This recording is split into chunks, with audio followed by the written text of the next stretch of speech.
Hi friends అందరికీ మేమైతే ఈరోజైతే మేడారం అయితే వెళ్తున్నాము. సో మార్నింగే మొత్తం రెడీ అయిపోయాము. మేమైతే ఆల్మోస్ట్ 7 కల్లా రెడీ అయిపోయి ఇంకా 7కి అయితే స్టార్ట్ అయ్యామన్నమాట. ఇక్కడ వచ్చేసి మొత్తం సామాన్లు మొత్తం డిక్కీలో అయితే ప్యాక్ చేయాలన్నమాట. ఎందుకంటే అక్కడ వెళ్ళిన తర్వాత జంపన్న వాగులో స్నానాలు చేస్తారు, అలాగే వండుకోవడానికి గిన్నెలు. సో 1 డే స్టే చేయడానికి అయితే వెళ్తున్నాము. సో కంపల్సరీ అక్కడైతే వంట చేసుకుంటారనమాట.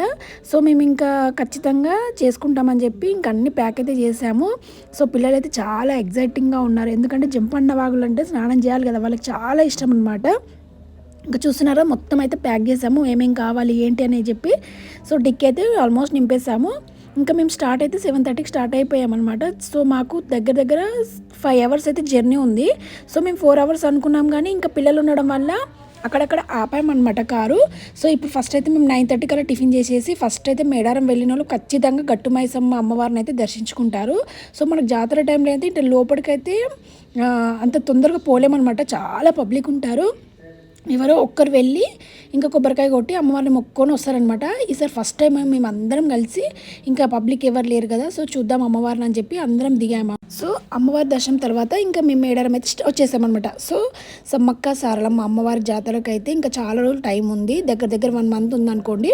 ఇప్పుడైతే మేము జంపన్న వాళ్ళు అందరము స్నానాలు చేసిన తర్వాత ఇంకా అమ్మవారి గుడికి అయితే వచ్చేసాము. ఇక్కడ కొబ్బరికాయలు తీసుకుంటున్నాము. ఇక్కడ ఏంటంటే జంట కొబ్బరికాయలు ఏవి తీసుకున్నా 2 తీసుకోవాలన్నమాట. 2 కొబ్బరికాయలైనా సరే, అగరబత్తులు 2, పసుపు కుంకుమలు కూడా 2, ఏదైనా జత అనమాట. సో తల్లికి ఒకటి పిల్లకు ఒకటి అని అంటారు. సో అమ్మవార్లకు మేము కొబ్బరికాయ తీసుకున్న తర్వాత ఇంకా మేము లోపలికైతే వెళ్తున్నాం.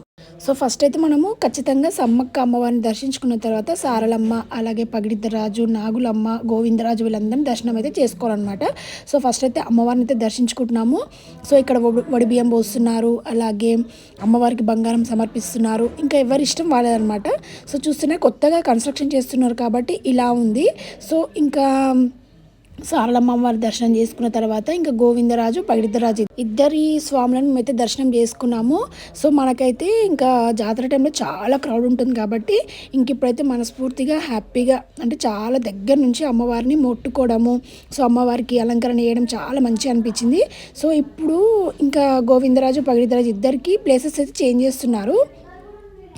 ఈ తర్వాత ఇంకా చూస్తున్నారు కదా, ఇప్పుడు కొత్తగా కన్స్ట్రక్షన్ చేస్తున్నారని చెప్పాను కదా, ఇదే అనమాట. ఇక్కడ గోవిందరాజు, పగిడిద్దరాజు స్వాములను కూడా ఇక్కడ ప్రతిష్ఠిస్తారనమాట. ఇంకా కొంచెం టైం ఉందనుకుంటా దానికైతే. ఇక్కడైతే కన్స్ట్రక్షన్ జరుగుతుంది కాబట్టి ఇంకా అక్కడికైతే ఎవరిని లోపలికి పోనీయట్లేదు అనమాట, ఎందుకంటే కన్స్ట్రక్షన్ జరుగుతుంది కదా అందుకని. సో మేమైతే దూరం నుంచి చూసాము. ఆ తర్వాత మాకు దర్శనం అయిపోయేసరికి 2:30 అలా అయింది. ఇంకా అక్కడ పులిహోర, లడ్డు అవన్నీ ఉంటే ప్రసాదం అయితే తీసుకున్నాము.